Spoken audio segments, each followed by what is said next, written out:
Like the games or hate them, Sonic the Hedgehog is one of the most recognizable video game characters in history.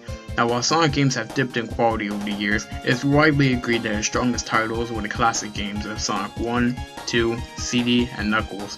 But while he has gone on to become a werewolf, a knight, a race car driver, a DJ, and a leader of a band.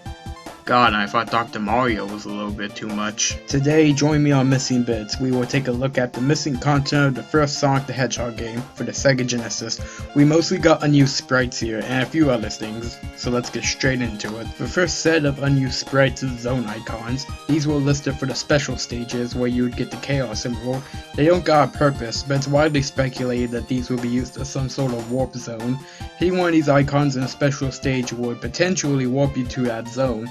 Imagine the warp zone from Super Mario Bros. A 1-up icon also exists for special stages, but it goes unused. It seems like the special stages would have had more purposes in getting continues and chaos symbols, like potentially warping you around to other levels in the game and getting extra lives. And finally, for special stages, we got this W icon. Have no clue what this does. Maybe it stands for Wumbo. For Wumbo? Patrick, I don't think Wumbo is a real word. Come on, you know. I Wumbo, you Wumbo, he, she, me, Wumbo. Wumbo, Wumboing. I wonder if a fall from this height would be enough to kill me. And with all special stage assets done, let's move on to unused monitors. This Eggman monitor does nothing in Sonic 1, but in Sonic 2 the same sprite is used, and it would damage you and lose all your rings in the multiplayer mode, so I guess it would have done the same thing in Sonic 1. This goggle monitor also does nothing, but we're going to come back to this later. A static monitor once again does nothing, but this one is special. This can be found in normal gameplay without hacking in various areas around Scrap Brain Zone. It would just take some time to jump inside certain walls to find it. Breaking it does nothing. Finally, we have this S monitor, and guess what? Nothing! Absolutely nothing! This monitor also appeared in Sonic CD's prototype version 5.10, and it would give the player extra speed and invincibility like Super Sonic and Sonic 2. This could be backed up by a Computer and Video Games issue, where they claim the monitor was working at some point. My guess, since Super Sonic was being made for Sonic 2 and Sonic CD was being developed at the same time, they didn't want this power-up rivaling Super Sonic. How about we move on to unused Sonic sprites? This first one was a different sprite for when Sonic would get an air bubble. This animation was for the drowning countdown to build suspense. It features Sonic holding his breath.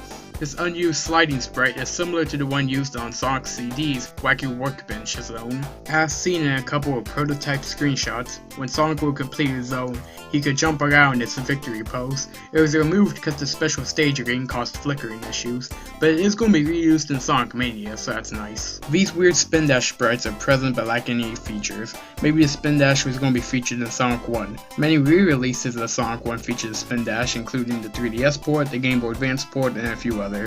Then we got these set of shrinky sprites of Sonic. Nobody really knows their purpose. So you guys remember back when I mentioned the goggle monitor? Well, these sets of sprites show Sonic wearing goggles. It's most commonly speculated the idea of Sonic being able to breathe underwater with these goggles without fear of drowning. I'm sure this was removed because the whole challenge of the only water zone, Labyrinth Zone, would be lost if you could just breathe underwater. Everyone knows the order of levels in Sonic 1. You got Green Hill Zone, Labyrinth Zone, and then you go to Marble Zone. Well, am I wrong? Well, according to an action replay code, you could reactivate the original stage arrangement. It will start off at Green Hill, but then would go through Labyrinth, Marble, Starlight, Spring Yard, Scrap Rain, and will finish off with Final Zone. There's more evidence of this being true than just an action replay code. Commentary in Sonic Jam Manual about Sonic 1 also states that Labyrinth Zone was going to be the second zone, but it was changed because it was too hard compared to Marble Zone. Finally, let me play to you the actual Sonic 1 credits, and you will see that the song arrangements are the same as the original stage arrangements.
The last two major things left in the Sonic 1 ROM is a press start button graphic for the title screen.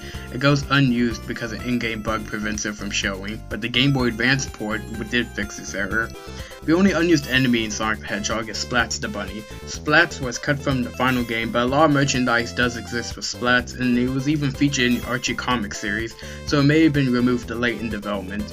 And that was the missing content for Sonic the Hedgehog. Originally I planned this to be a Sonic Adventure video, I just couldn't get a good enough script for it, so I hope this pleases you all. Why not subscribe for the next missing bits and possibly mushroom review? Anyhow, I am Cybershoe, and I hope you have a good one.